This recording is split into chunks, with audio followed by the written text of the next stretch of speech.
Dear students, आज class 10th worksheet number 39 problems based on Heights and distance. आप यहाँ पर यूज करेंगे angles 30 degree, 45 degree and 60 degree. उन एंगल्स को यूज करने के लिए आपको कुछ एग्जांपल्स यहाँ एक्सप्लेन किए गए हैं। देन यदि रिलेशन आपके पास हो तो कुछ समझाने की कोशिश की है। Draw a label to the figures are four of the details given. यदि किसी ऑब्जेक्ट्स को आप देख रहे हैं, टावर को, ट्री को, वॉल को, लेडर को, चाइल्ड और या काइट में आप देख रहे हैं, तो उसमें आपके पास किसी ट्रायंगल्स की साइड गिवन होंगी, बेस, हाइपोटेन्यूज या हाइट गिवन होगी। उसमें आपके पास एंगल ऑफ डिप्रेशन और एंगल ऑफ एलिवेशन आपको मिलेगा। एंगल ऑफ एलिवेशन और डिप्रेशन में जो डिफरेंस है वो अल्टरनेट इंटीरियर एंगल्स होते हैं और वो वैल्यूज़, न्यूमेरिकल वैल्यूज़ सेम होती हैं। यदि आपके पास किसी ट्रायंगल्स में आपको कहा गया है कि उसका डिप्रेशन एंगल 30 डिग्री है तो उसका एलिवेशन एंगल भी 30 डिग्री होगा, और यदि एलिवेशन एंगल 60 गिवन है तो डिप्रेशन एंगल भी 60 होगा, और एलिवेशन एंगल 40 है तो डिप्रेशन एंगल भी 45 डिग्री होगा। अकॉर्डिंग टू फिगर यदि देखा जा रहा है उसमें कुछ हमें साइड्स रिलेशन दिए गए हैं, उनमें आपस में कोई रिलेशन होगा, और ये समझाने की कोशिश की गई है कि यदि आपके पास किसी ट्रायंगल्स की साइड्स में 1 1 दिया गया है, आइसोसेलेस राइट एंगल ट्रायंगल है, तो उसमें हाइपोटेन्यूज √2 होगा। मीन्स यदि परपेंडिकुलर बेस 1 1 है तो हाइपोटेन्यूज 2 होगा। इन केस यदि किसी ट्रायंगल से परपेंडिकुलर को 1 और हाइपोटेन्यूज को 2 लेंगे तो बेस उसका √3 होगा। और यदि आपके पास किसी साइड पर बेस 1 है तो हाइपोटेन्यूज 2 है तो उसका परपेंडिकुलर √3 होगा। एज यदि किसी ट्रायंगल में देखा जाए तो 30, 45, 60 एंगल्स को कुछ एक्सप्लेन किया गया इस तरह से, आप इसको देख सकते हो। और यहाँ फिर आपके पास कुछ एग्जांपल्स एक्सप्लेन किए गए हैं कि यदि एक ट्री या एक किसी एंगल्स को देखा जा रहा है कि वहाँ पर A angle of the depression of the foot of tree from the top of the tower is 30 degree, find the distance of the foot of the tree from the base of tower. तो ये आपके पास एक example दिया गया है कि यदि आप इस एग्जाम्पल को यूज करेंगे तो डिप्रेशन एंगल को समझेंगे। यहाँ पर एंगल जो भी मार्क किया गया है वो दोनों इक्वल हैं, और उसको समझाने की कोशिश की है कि आप उसमें राइट एंगल ट्रायंगल्स को यूज करके और अननोन साइड को फाइंड कर लेंगे, जिसमें आपको एक correct ratio of the trigonometrical use करनी है और आप फाइंड कर लेंगे। सेकंड एग्जांपल आपका जो गिवन है वो आपकी बुक का क्वेश्चन है कि आपके पास जो एक 2 पोल हैं और बुक 2 पोल रोड के दोनों तरफ हैं, बट रोड की जो डिस्टेंस है, जो विड्थ ऑफ रोड है, वो आपकी जो है वो 80 मीटर है। रोड की विड्थ 80 मीटर है और वो 2 पोल्स हैं जो अपोजिट डायरेक्शन में हैं। उनके बीच में रोड पर कोई पॉइंट है, उस पॉइंट से हम particular height of the pole find करेंगे। एज दिस फिगर एनसीईआरटी का क्वेश्चन है, आप देखेंगे तो आप इसको समझ लें। सेम क्वेश्चन एनसीईआरटी में है। अब यहाँ आपको ये दिखाया जा रहा है इसीलिए क्योंकि आप इस एग्जाम्पल को समझ लें। पोल की हाइट फाइंड करनी है और डिस्टेंस फाइंड करना है। 1 पॉइंट जो कंसिडर किया है एज ए ओ, वो कहीं any point of the between the road है। यहाँ से आपको ओ बी और ओ डी की वैल्यू फाइंड करनी है, height of the pole find करना है।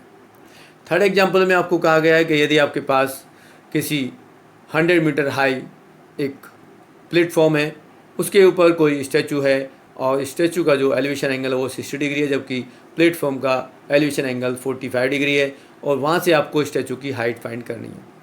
बट आप हम लेते हैं क्वेश्चंस को कि जो आपके पास फर्स्ट क्वेश्चन है वो क्या है। फर्स्ट क्वेश्चन में क्या है, find the height of the building shown in the figures. आपके पास फिगर है, उस फिगर में एक बिल्डिंग है और बिल्डिंग की हाइट को कहा गया है कि find the height of building. कभी भी आप यदि इसको इमेज करेंगे, इमेज बनाएंगे, तो आपके पास एक ये राइट एंगल ट्रायंगल की फॉर्म में होगा।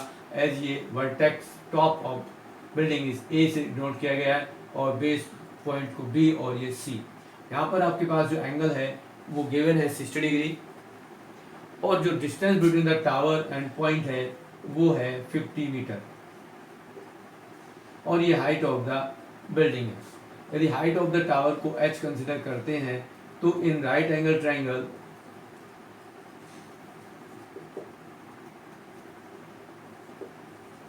ABC, then perpendicular AB upon base BC equal to 10 60 degree होता है। यहाँ हम कंसिडर करेंगे let the height of the tower या building is h metre and base is 50 metre, angle of the elevation is 60 degree. यहाँ आप mention कर सकते हो कि यहाँ पर आप ये लेट कर लें, let the height of building be h metre and BC आपके पास है 50 metre and angle ACB equal to 60 degree. तो आप यदि यहाँ यूज करते हैं तो AB अननोन है एज h, BC आपके पास है 50 मीटर और 10 60 की वैल्यू होती है √3, then h equal to 50 √3 metre is the height of tree building. Sorry, second question में आपको कहा गया है कि a child is watching a bird on a tree. The angle of elevation of the site is 45 degree and the child 1.5 meter tall. Find the height of the tree when distance between the foot of the tree and the child on the ground is 30 meter. आप यहाँ पर question number second की बात करेंगे। Second question आप करते हैं। Second question में आपको कहा है कि एक ट्री है और ट्री पर एक बर्ड बैठी है, इसको आप A यहाँ से B और इसको C मार्क कर सकते हैं। ये राइट एंगल ट्रायंगल है, एंगल ऑफ एलिवेशन 45 डिग्री है और distance between the tree and the children child is 30 metre है। ये डिस्टेंस आपका 30 मीटर हो गया। आपको फाइंड करना है height of the tree.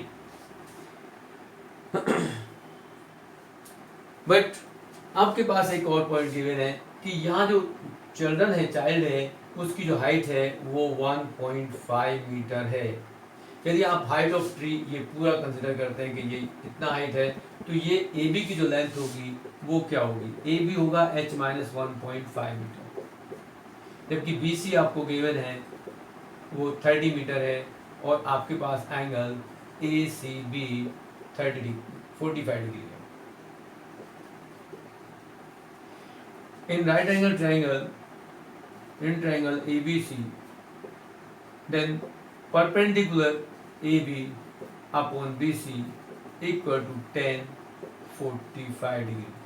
Because जो भी आपके पास परपेंडिकुलर है वो AB है और BC है इन triangles, then AB is h minus 1.5 and BC is 30 metre और 10 45 is 1, तो h minus 1.5 equal to 30 and h equal to आएगा 30 plus 1.5 means 31.5 metre.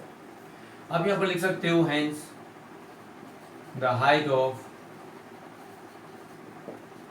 Tree equal to 31.5 metre. Next question number 3 पर पहुंचते हैं हम। क्वेश्चन नंबर 3 फर्दर आपको कहा गया है कि क्वेश्चन नंबर 3 में आपसे कहा है angle of the depression of a car parked on the ground from the top of 75 meter high tower is 30 degree. Find the distance of the car from the base on the tower. As आप consider कर सकते हैं कि एक figure है आपके पास, ये कोई फिगर है और यहाँ आपके पास कोई ऑब्जर्वर है और A पॉइंट पर, और A ऑब्जर्वर इस C पॉइंट पर देखता है कि उसके पास कार है और कार का जो डिप्रेशन एंगल है वो 30 डिग्री है। यदि डिप्रेशन एंगल 30 है तो उसका एलिवेशन एंगल भी 30 डिग्री होगा। और उसने कहा है कि height of the tower is 75 metre, means ये 75 मीटर हाई टावर है। आपके पास कहा जाएगा कि यहाँ पर let BC is the distance of bottom या foot of the building and the car, और कंसिडर कर लें आप सीधे लिख सकते हैं as AB equal to 75 meter, angle of ACB also 30 degree, which also, यदि आप ये करेंगे सी ए डी, हम यहाँ मार्क कर दें ये डी है, तो वो भी इक्वल होगा। Now in triangle A B C, generally आपके पास परपेंडिकुलर और बेस में रिलेशन होता है, तो ये आपके पास A B upon B C equal to 10-30 degree होगा। A B is 75 and B C is x और द बेस, आप एक्स कंसिडर कर लें कि B C is the distance between the tower and the car, equal to 10-30 is 1/√3। आप cross multiply करेंगे तो B C equal to 75√3 metre. तो यहाँ लिख सकते हैं आप, हेंस the distance between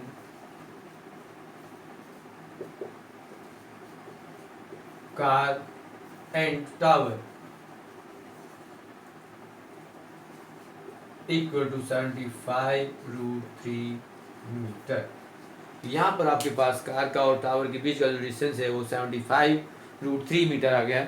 इस टाइप से आपके पास ये क्वेश्चन कंप्लीट हो जाते हैं।